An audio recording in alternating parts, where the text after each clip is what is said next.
Juru bicara RKUHP Albert Aris dihadirkan kubu Baradae sebagai saksi ahli yang meringankan dalam sidang lanjutan kasus pembunuhan berencana Brigadir Yosua pada Rabu 28 Desember 2022. Usai memberi keterangan sebagai ahli meringankan, nampak Albert Aris memberikan kitab Undang-Undang Hukum Pidana atau KUHP yang baru kepada majelis hakim.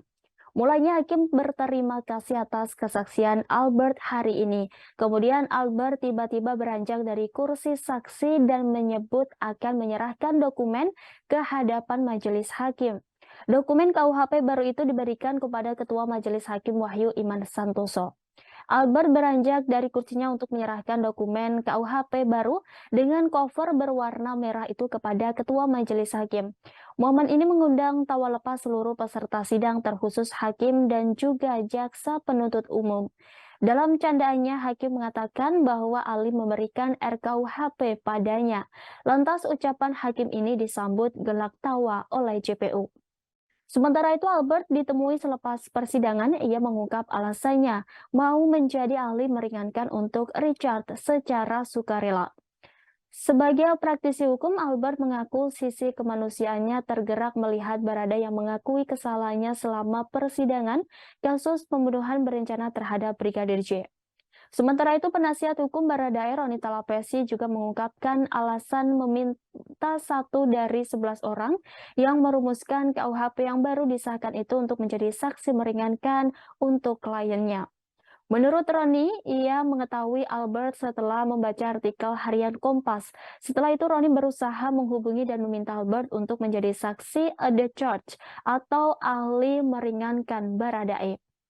Dalam sidang ini, Albert Aris menyatakan kehadirannya sebagai ahli pidana untuk terdakwa Richard Eliezer dilakukan secara pro deo pro bono. Hal itu disampaikan sebelum memberikan keterangan dalam persidangan kasus pembunuhan berencana terhadap Brigadir J.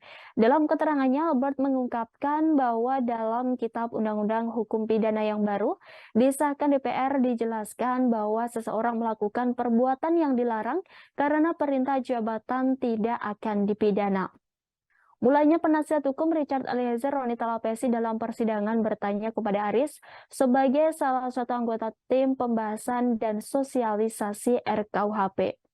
Roni menanyakan bagaimana rumusan perintah jabatan sebagai alasan pembenaran dalam KUHP yang baru saja disahkan.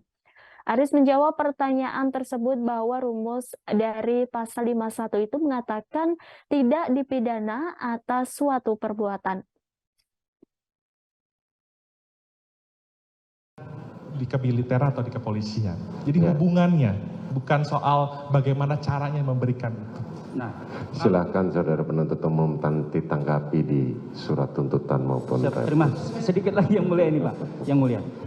Tadi yang ahli menerangkan Willis teori ya, yang ahli terangkan Willis teori ya, kehendak. Ya. Bagaimana dengan Purcell teori? Bayangkan. Ya. Jadi kan ya memang ini kan ada perbedaan pandangan terkait hal tersebut.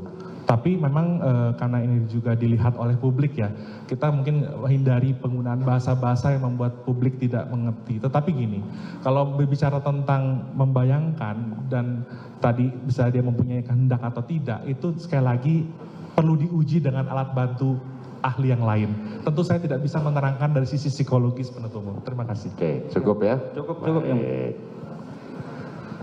Selanjutnya saya pindah ke terdakwa. Bagaimana tanggapan terdakwa atas keterangan saksi ini? Saya tidak memiliki tanggapan yang mulia. Mohon izin, saya ingin. Terima kasih sudah nonton. Jangan lupa like, subscribe, dan share ya.